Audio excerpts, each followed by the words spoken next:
What is up, guys? I'm Marcellus Williams, aka TheSwolefessor, here to educate you on health, fitness, social well-being. And today, guys, I'm going to be taking you through what day 5 on my programming looks like. Mind you, I'm now in a new mesocycle, so a new month of training, and everything in my program pretty much looks the same. I'll take you guys through a few differences as we go through more workouts, but I still have to show you this day, and then I want to say day 3. But on this day, the only thing that's pretty much different is before, it used to include tempo squats,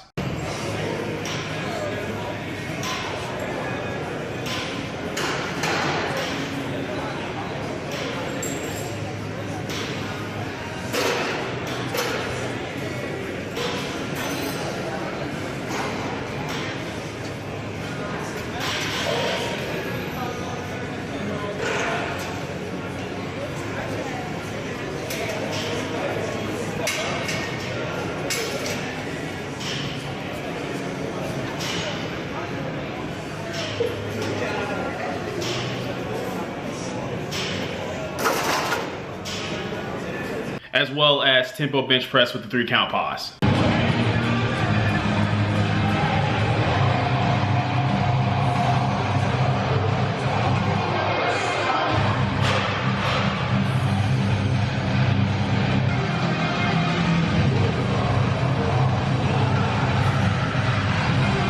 But now it's pretty much just a basic light normal competition bench press for a 4x4, followed by farmer carries, and then an ab exercise of choice. And the farmer carries and ab exercise of choice were on the days before, but now pretty much the only difference is that it's normal bench instead of tempo bench, and it's still light. This is my 3rd bench day of the week, so it's just a way to get a little bit more volume in. And then there's no more squats for right now, just because I'm actually taking this entire week off from squatting, or I took this entire week off from squatting, and I'll get back to high bar squatting actually starting on Saturday with the week 2 of this current movement prep phase. And long story short, guys, just basically when I was under NSEMA, from doing a lot of the excessive, like, sumo pulling and squatting just back to back to back, there's just a lot of volume, a lot of intensity all at once.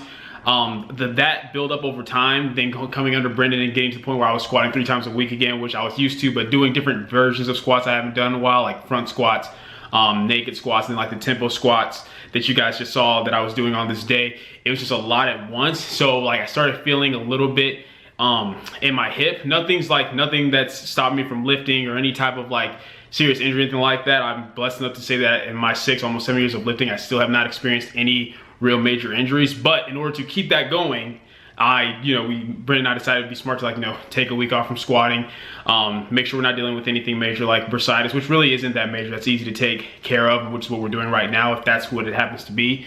And just making sure we get a nice good week off from it. Then I'll reincorporate high bar squats to see how that feels.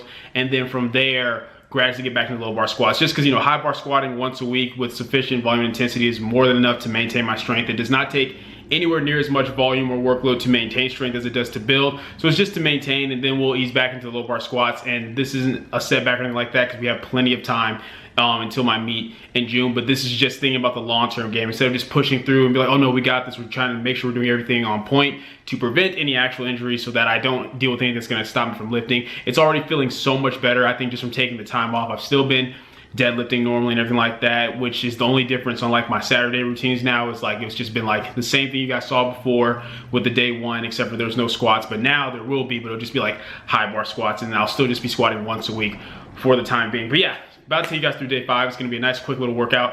But I also wanted to use this video to just talk to you guys about the importance, in my opinion, of like, how do I put this? So basically, I always say, health, fitness, social well-being, etc. And I realize I'm putting a lot more of the social well-being stuff more like on my Instagram stories. So I want to start make sure I'm incorporating more of that into my YouTube videos as well. And what I want to talk to you guys about before we go to the gym, because I was just thinking about this today, and I think I actually talked about this on my Instagram story, like maybe sometime last week or the week before, is 2 questions that I think are important to ask. Because a lot of people, right, they get caught up in this habit of, or this mindset rather, of like, hey, work hard, work hard. If you want to be good at something, you got to work hard, you got to be disciplined. And that's definitely the truth. And I definitely think it's important to have discipline when it comes to those things of necessity, right? Even if you're not motivated to do it, you still got to be disciplined to do it anyway. Like, things like your job, taking care of your family if you have a family, and then even working out. Because I think, like, at least for the sake of your health, fitness, and longevity, I think working out should be something that's a usual part of your life, right? You need to be disciplined to go in and do that, lift the weights, do the cardio, etc. But I think where a lot of people miss it is they think that mindset alone is going to help them when they're trying to take their workouts to be more than that. I mean, let's say you're not just working out for health anymore. Let's say you're trying to be competitive in something, whether it's powerlifting, bodybuilding, whatever. Or let's say you're trying to take something that you're doing or you're doing as a hobby, whether it's fitness or something else, and you're trying to make it into a business, right? A lot of people get frustrated because it's like they want all these results, and they feel like, hey, I'm putting in the work, or I think I'm putting in the work, but I'm not getting the results that I want or as fast as I want. And I think the reason that happens, guys, is because people forget to ask two very, very important questions. The first question is, do you have the capabilities to do what you want to do? Meaning, you know what you want to do, you know where you want to be, but do you have the capabilities? Do you have the skills? Do you have the knowledge, the natural ability? Because I think it's unfortunate, a lot of people, just whether we heard it from our parents or friends or some motivational quote online, we have this mindset that we can just do anything we want, anything we put our minds to. And there's nothing wrong with having that mindset, but I think you have to have a certain amount of realistic expectations as well. Meaning, for example, I'm 5'7", right? So if I had the goal of I want to be one of the greatest NBA basketball players in the world, that's probably not going to happen. Why? Not because I'm not going to work hard enough, because I don't have the will, because I don't have the capabilities, the natural abilities. I'm a shorter dude, right? So that's a big part of it. So unless I'm just wrecking in all of their aspects, that's probably not going to happen, right? So it's like accepting the fact that there's certain things in life you may not ever be able to necessarily do simply due to the hand you were born, the hand that you were dealt when you were born, right? And we can kind of use working out genetics as an example for that. There's some people who, due to your genetics, whether they're talking about your muscle insertions, your natural neuromuscular efficiency, your natural work capacity, whatever it may be, you may never be, quote unquote, the best powerlifter in your weight class or like the greatest bodybuilder. Maybe you just don't have the genetics for that, but you can still take whatever hand you were dealt and make the most of it. You can still become the best powerlifter that you can be. If bodybuilding is what you're into, you can still try to be the best bodybuilder you can be. You just have to be realistic with knowing how far you can get in it based off the hand you were dealt. It's all about taking what you start with and making more of it, right? But I think it's important to ask yourself that question, do I have the capabilities? If it's something like, oh, I don't have the skills or the knowledge, you can work on that. You can build that up, right? You can work on a skill. You can build up the knowledge. But if it's something where this thing you want to get involved in requires a certain innate natural ability or a certain mentality that maybe you just don't have, and that's something you have to really think about before you start putting all this work and effort into it and then get upset that, why am I not where I want to be? And then you also have to accept the fact that even if you do have all of that, sometimes people are just born, with a better hand that they've been dealt, right? Like maybe this person is working in the same thing you are. Maybe they're not putting in quite as much work or effort into it, or maybe their quality isn't right where yours is. But guess what?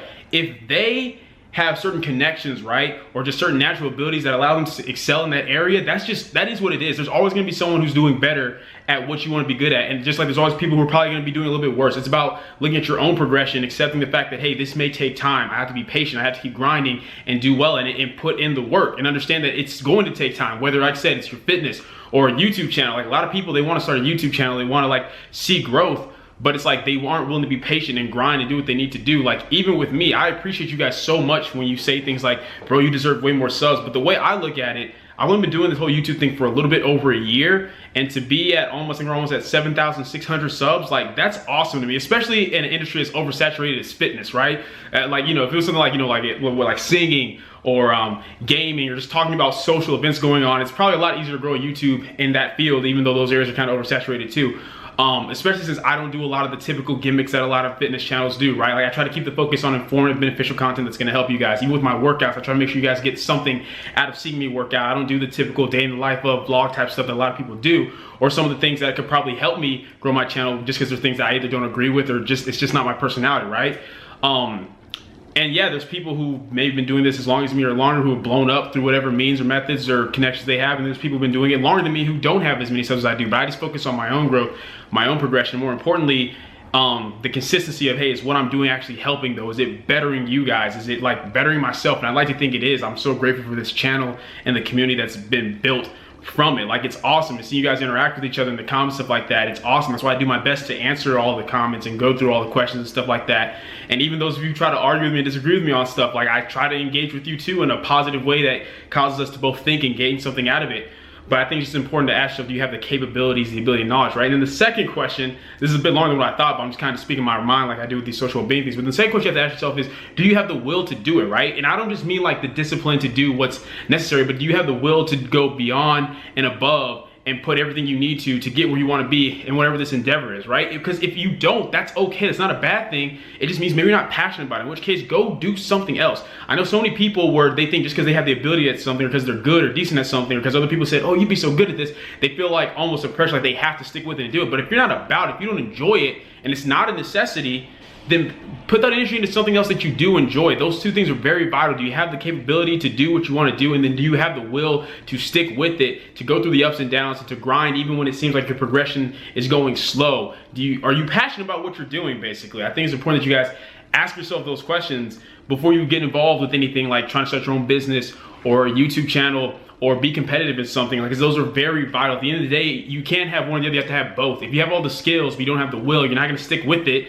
And if you have the will but you don't have the skills, you're just not gonna get as far as you want, no matter how much work you're putting into it. So yeah, I know it's kind of long, kind of random, but just want to talk to you guys about that. I'm gonna start incorporating more of this stuff where I just speak my mind. You know, I try to keep my videos just natural and transparent anyway, so I'm gonna start just speaking my mind more when it comes to these style of videos. The informative ones are just informative, obviously will stay that way. But when it comes to this workout videos, kind of like the closest thing I do to vlogs, I'm just gonna I wanna talk to you guys, man. And I wanna know your thoughts down below, what you think about the stuff I'm saying. Do you agree, do you disagree? What is your own experience with these type of things and with this type of thinking? Let me know in the comments down below. I enjoy engaging with you guys, so let's keep doing that. Let's keep building this engagement. Anyway, yeah.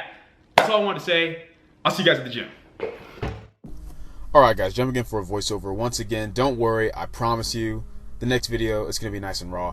But for this one, I just wanted to talk about pretty much what I'm doing. So right now you guys see that I'm warming up on bench press. I'm going to end up working up to about 243 pounds for my 4x4. So the purpose of this day, there's a couple of things, right? The first one is, as I said, guys, this is more of a technique focused day, right? Originally I had tempo bench press on this day, as well as tempo squats. Like I said, we got rid of the squats just because we're going to work on just high bar squatting once a week to pretty much help me ease back into the squat movement pattern without irritating my hip too much. I actually did my high bar squats today. You guys will be seeing that in the next video, and it actually went really well. As far as the tempo bench press itself though, the focus was just to really develop strength in the proper movement pattern, right? Making sure that I'm taking my time, keeping my stability, keeping my form, because when you're going that slow and working with a 3-count pause, you don't really have a choice but to make sure you're keeping tightness, keeping those lats engaged, keeping the scapula retracting depressed in order to move the weight efficiently. So after going through a cycle of doing that, we're at the point now where we just use this day to just get in a little bit more bench work, right?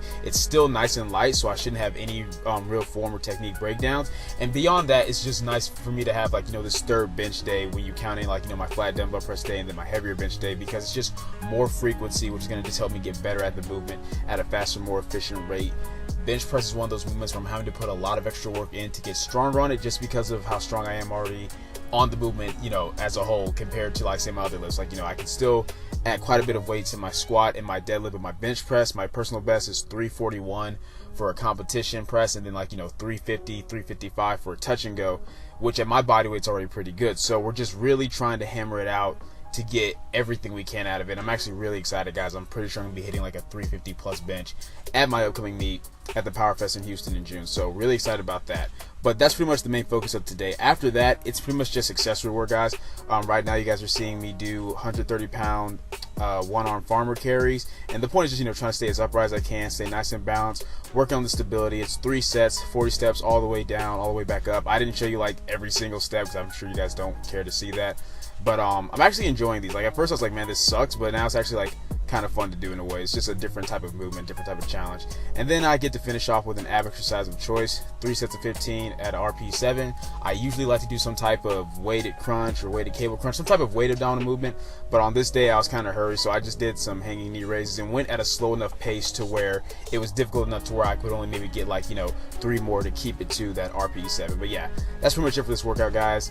Hope you enjoyed it and enjoy the rest of the video.